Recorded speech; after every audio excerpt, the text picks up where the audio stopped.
Hello and welcome to TBI Share the Light podcast series.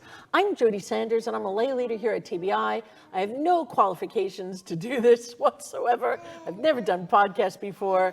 I'm very lucky today because I am being joined by some very special guests. Not only do I have Rabbi Kim Ettlinger here, but I have little Noah. And so if you hear her beautiful dulcet sounds throughout, we're very lucky to have her here today with us.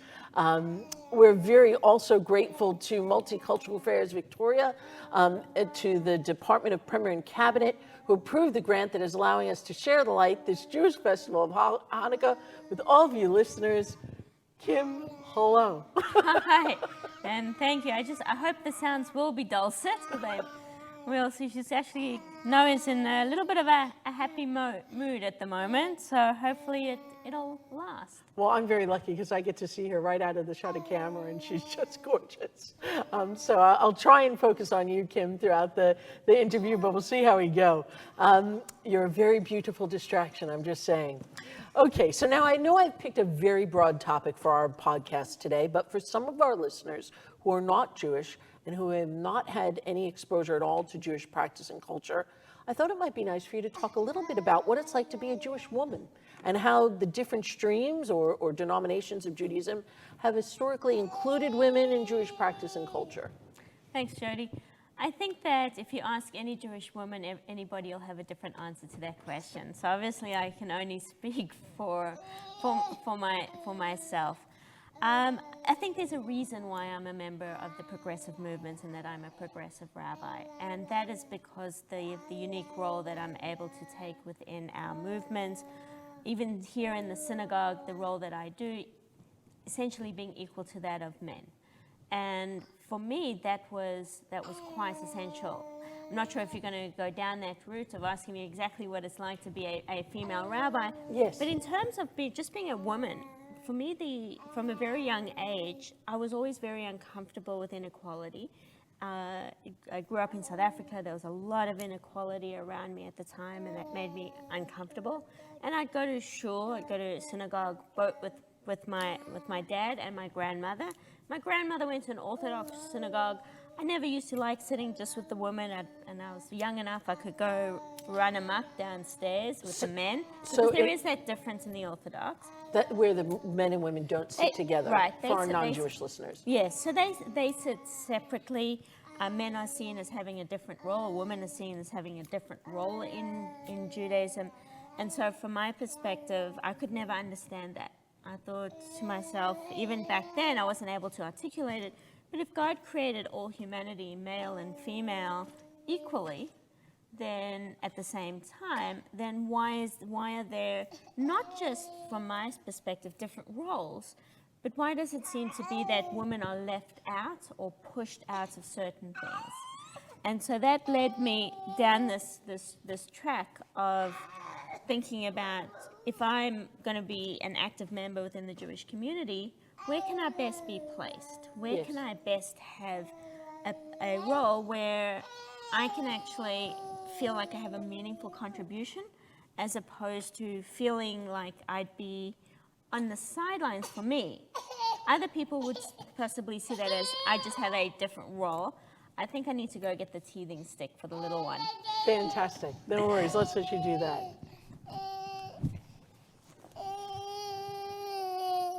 You gorgeous girl. Okay. I'm not sure that's not going to last. I think I might pick her up. That's fine. We'd love to have her. That's what you want to do. And then you might have to. Now, this is part of it, right? So I'm a mother, I'm a rabbi, and I've got a little nonsense here with me. Hello, beautiful. Hello. So I may have. How old is baby Noah? Noah has just turned 1. 1. Happy birthday, honey. So she's clearly very antsy, so I might actually let her crawl around and move some of these things. But, part of that thing, this is part of the role of being a mother and a full-time working mother. Exactly. Babysitting arrangements don't always work. That's right. And having the opportunity to include them wherever we can is really special. So Okay. keep going. So we were just talking about historically just how women have had the opportunity to be included in different denominations, and you were talking a little bit about progressive Judaism and feeling the equality and how that has been something that's been important to you and that you've enjoyed. Is there more that you can share about sort of what it's like to be a woman in progressive Judaism?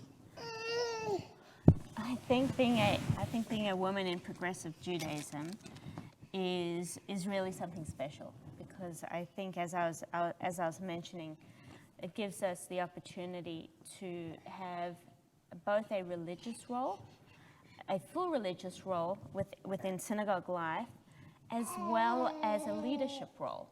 There are not many congregations out there, except for progressive ones, where it's the norm for not only for women to sit on the board and take on a leadership responsibility, but actually become presidents of the congregation. Yes. Or chairperson of the congregation. You'll find that in some communities, women take on important roles, but it may be, in charge of the food, the more traditional roles, the kiddishes. That's the, after a Friday night or a Saturday service, sometimes there's a meal or at least a few snacks before one goes home to dinner. Often in some of those areas, that's where women participate. Yes. Whereas within the congregation, with this congregation or within progressive Judaism, women's roles are so much more diverse. You're not just, around the food, but you're making real decisions when you sit around the board table. And then, of course, full participation when you're standing on this beautiful bema, this where the lectern is behind me, to officiate in different life cycle events of many members, whether it's a wedding or a bar mitzvah, that's the coming of age of a 12 or 13-year-old girl, bat mitzvah, or a baby naming, for example, or bris. Bris, that's the circumcision. And also there's very meaningful, and what I find possibly the most privileged part of the work that I do is officiating at funerals. Yeah. You go through the whole gamut with a family, and and people say that as a woman, I have a completely different approach to men. Different, right. Not better or anything like that, just different. And that's quite special. That's wonderful. That's wonderful. And we had Rabbi Gersh here the other day, and he talked about that the rabbi means teacher. I just thought I might ask you specifically, why did you want to become a rabbi, and what was that? What was in that journey for you that was important to you? I decided very young that I wanted to be a rabbi. I was probably about 14 or 15, where a family friend came up to me and said, Kim, you're so involved within the congregation, in the progressive community. You're so involved, there's so much that you do. Have you thought about becoming a rabbi? And I was like, no, I didn't know women could become rabbis. And that was even within a progressive community. And what year around was that? This would have been in the early 1990s. Wow. I just hadn't been exposed. Yeah. And so I was all gung-ho about going out to becoming the first female rabbi. And then when I found out, well, actually, no, there's been a few even from before I was born. Yeah. Because the first female rabbi was ordained in 1974. That was Sally Priesand from the United States. And then the second was Rabbi Jackie Tabak from the United Kingdom. And she was ordained, got smicha in 1974. So around the time that I was born, I'm giving my age away, there were women rabbis. And these are progressive. Within the progressive community. Because the progressive community has really led the way on so many of these equality issues. Yes. Because if you take that principle that we are all made in the image of God, then if you're female, you're in the image of God, you should be equal to that of man. If you're gay, you're in the image of God. And of course, that has continued for the full GLBTQIA+ community, certainly for ethnicity, for different ethnics and ethnic groups and races. We're all created in the image of God. And if that's the underlying principle, We should all be equal. You can't argue with it. No, that's right. Certainly not from my perspective. And, that was really how it began. And I just always continued to be part of congregation communal life. And I never really had my heart set on anything else, getting back to why to be a rabbi. But there was also something else that was happening when I was a teenager and a young adult. I was involved within a community and of friends. I'm not talking about the synagogue community so much, but it was true for that. And that I saw so many of my Jewish friends really reject Judaism. Okay. They were pushing it aside, and it's not that they'd have family Jewish holidays, but they weren't taking it on for themselves. And I decided that I did not want to be one of those people within the Jewish community that was rejecting Judaism, and then potentially Judaism dying out. Yes. So perhaps I went to the other extreme. I was just going to say, the pendulum went in the opposite direction went to for the you. other extreme. Like, I'm going to be a rabbi. That's the complete opposite of No middle Judaism. ground. Yeah, no middle ground for me. It's all or nothing. That's gorgeous. And so to become a rabbi, every rabbi's journey is slightly different. Where did you study? What did you have to do? I went to Leobeck College in London, which is, so I was there, the same college that Rabbi Fred Morgan went to. Okay. And so I was there for 18 months, and then I felt that being part of that school wasn't suited to my vision, my philosophy of what I wanted to be as a rabbi, and ended up switching to Hebrew Union College, which has 4 campuses around the world: Los Angeles, Cincinnati, New York, and Jerusalem. And I ended up going to the LA campus, and that was a perfect fit for me. So that was actually the same school. Hebrew Union College is also where Rabbi Levi went to. He went to Cincinnati. He probably mentioned that. The Jerusalem of the Midwest. It's no Jerusalem. Cincinnati's no Jerusalem. If you've ever been there. No. I have been to Cincinnati. Cantalalum went to Cantorial School in New York, and Rabbi Lazaro went to rabbinic school in Los Angeles, and we were there at the same time. He was a couple of years behind me, but yeah, so that was really. So did you know each other back then? Yeah, so we met in rabbinic. We really got to know each other in rabbinic school. We had met on terms, and another past rabbi of this congregation, Rabbi Gersh Zilberman, we were classmates. So we began together, and then he and his wife Raina, they went to Cincinnati. I went to Los Angeles, but then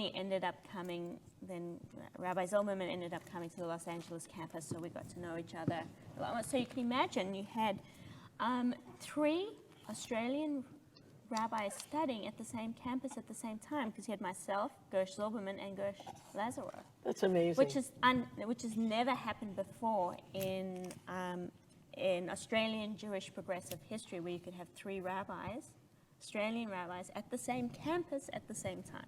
That's remarkable. What memories you must share from that too. That's really wonderful. That is wonderful. What a great foundation too to build, upon too. And so, were there other women at rabbinical school at that time? Interesting at what's happened now is that women are so much a part of the progressive rabbinate. There are actually more women starting to become rabbis than men. Really?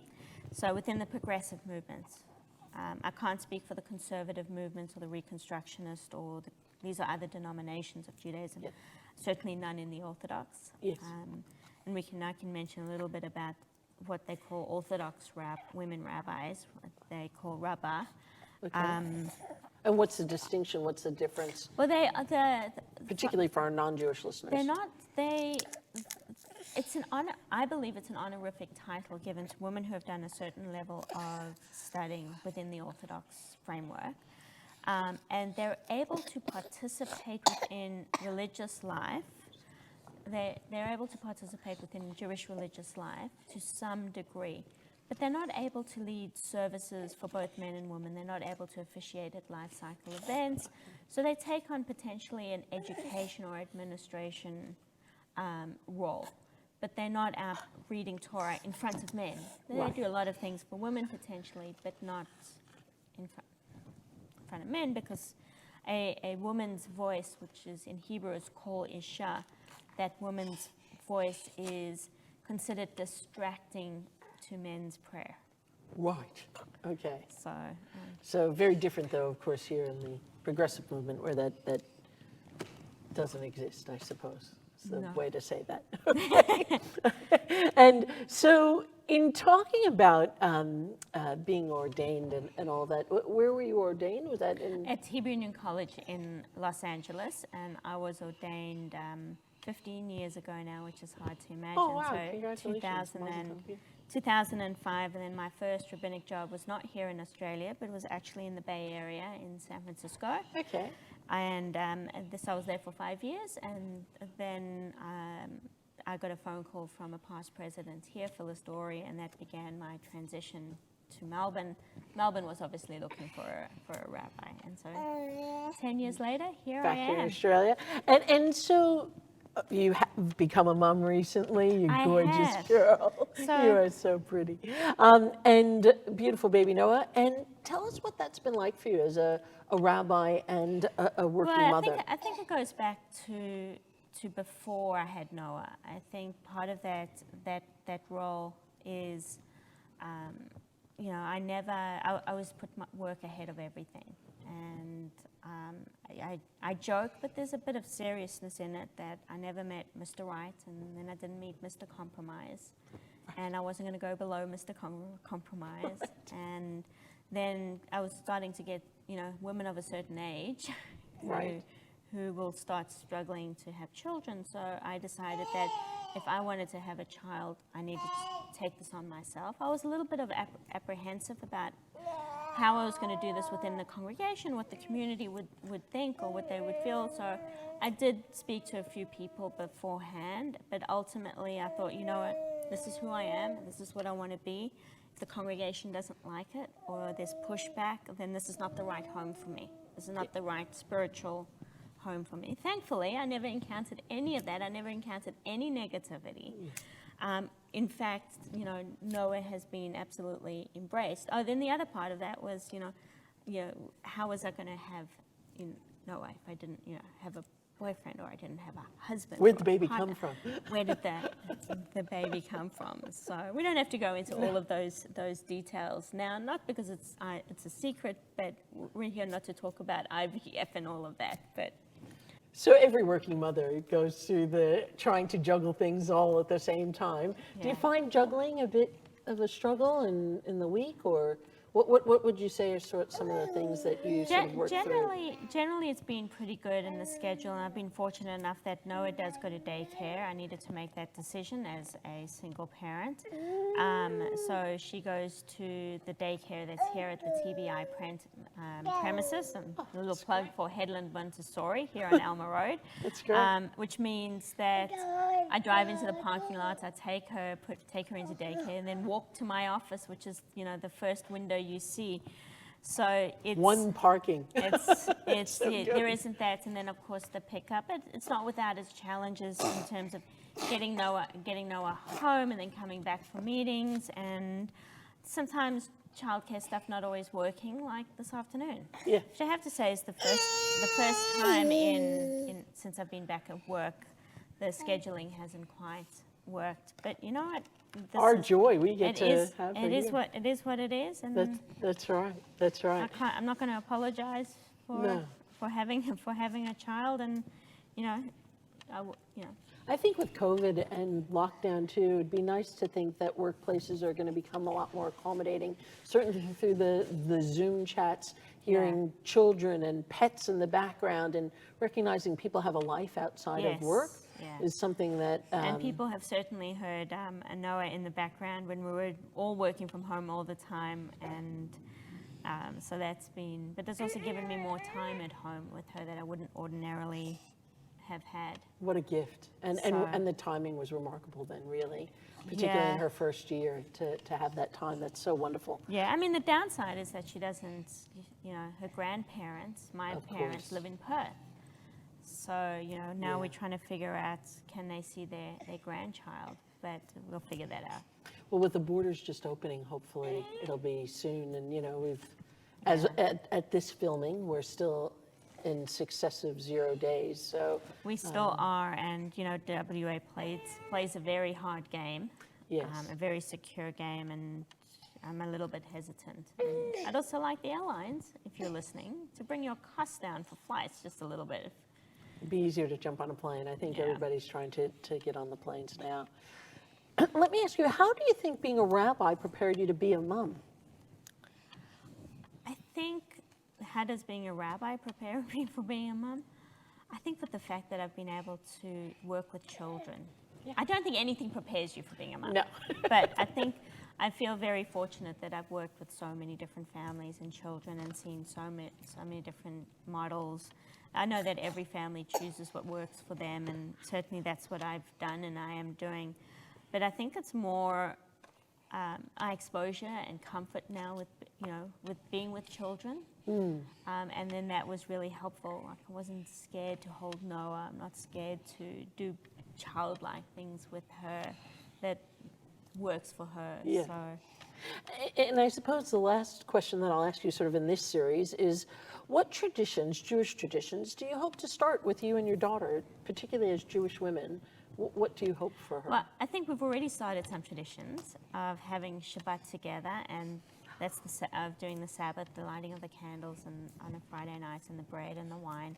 So that's one tradition. Every night before she goes to sleep, we say the Shema, just the most important affirmation of faith in Judaism, before she goes to sleep at night. And I don't think this is necessarily male or female. I think it's or men and women. I think this is just what I think parents should do. The difference is, some of these rituals are not shared with a partner to do together. It's so all that responsibility of, not just raising my child, but thinking about my child's Jewish identity rests solely on me. Some people say that's a blessing. There's no negotiation. That's right. There's absolutely no negotiation with what the decision that I make, for better or worse. It's yours. I That's haven't right. had to, compromise. That's right. For where do I send her to childcare? To what are we eating for dinner? To healthcare, all of that. It's which is a lot. For sure. And on some levels, and easier on some levels, I've been told. Well, the other, thought around it takes a village to raise a child. Certainly the community, hopefully, is also a support to you and a care to be able to... Well, there have been really some amazing people around Noah and myself, and it's been fantastic. So that's a blessing, real blessing. Wonderful. That's so good. Well, I'm now going to ask you, and thank you so much for sharing all of that with us. I'm now going to ask you just a few questions that I've been asking everyone. It's that time of the podcast segment where we get to the 8 corny candle questions. This is for Hanukkah, so we're going to light it up. I'm going to ask you the first question. Growing up, what was your favorite childhood Hanukkah memory? We never celebrated Hanukkah growing up. So funny, so many have said growing up, it was Rosh Hashanah and Yom Kippur in South Africa. Those were the major ones. So those are the high holidays for our non-Jewish listeners that they've heard on other podcasts. Exactly. My family, we didn't know. It's like a lesser holiday. Yeah. Yeah. I'm trying to even think about going to synagogue. If I don't really... Didn't really happen that much. I think my grandmother occasionally would give me, what we call the chocolate Hanukkah gelt, the chocolate coins. Yeah. But there was never any meaning behind it. It was like, oh, it's, here. It's Hanukkah, here's some chocolate. Has there been a favorite memory that you've had since, as you've become a young adult and onward? And an older adult. An older adult. I know. I think, certainly... I love what we do here at TBI, and when we bring all different families, people are welcome to come for Hanukkah, and they bring their own Hanukkah, which is the candelabra for Hanukkah with the 9 candles. So to 9 candles because the one lights all the other 8. And seeing all those families and not just families but individuals as well, people who don't have families, they just come to share that light, to be part of this festival it's not too serious, even though it's got a serious message, but can find it very child-friendly. And bringing people together and all of that. Yeah, really fun. Yeah, and the donuts are good too. Well, that was my next question. Your number one food at Hanukkah and why? And would you say it's the donuts? I would, donuts? No. I would say that it's vegetable tempura. Anything that's deep fried. Anything that's deep fried, exactly. Second would be, I think, latkes over donuts. I'm more of a savory girl. Fair enough, fair enough. I must say I love the vegetable tempura myself too. There are 16 different ways to spell Hanukkah. How do you spell Hanukkah and why do you think it's spelled differently? Hanukkah is spelled CHNNUKAH. There's only one way for you. And why is it spelled so different? Because I think it's a Hebrew word translated into English. Yeah, fair enough, fair enough. And dreidel stories. Tell us about your best dreidel story. Now this could be playing with a dreidel, buying a dreidel, singing a dreidel song. For me, it's always pulling out my dreidel trick. Oh, you have a dreidel trick. I have a dreidel trick. Okay. And that's rather than just, you've got the dreidel with the part that you hold. And spin it, yes. And you spin it. Well, I spin it the other way so that it spins on the part you hold and the most narrow part, not on the bottom. So it's spinning upside down. Come on, how do you do that? If we had a dreidel, I'd show you. Okay, well, I must take you up on that over the Hanukkah, festival. That's fantastic. I'd leave it to a rabbi to work that out. Many hours. That's 5 years of rabbinic school was on that.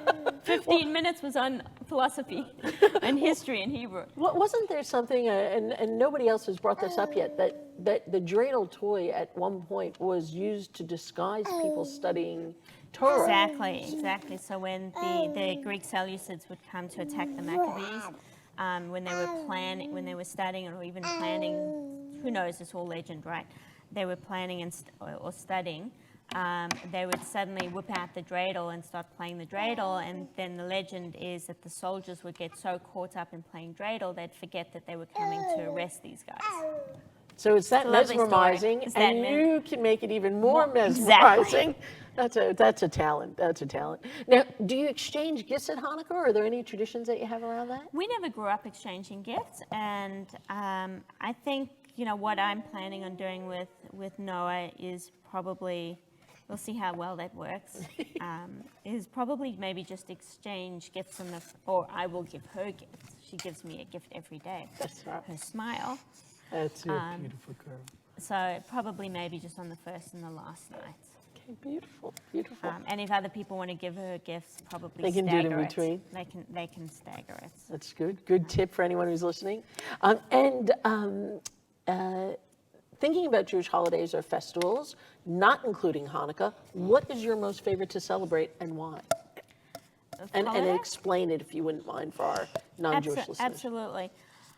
I think for me, the most meaningful holiday or festival to celebrate is Yom Kippur, the Day of Atonement.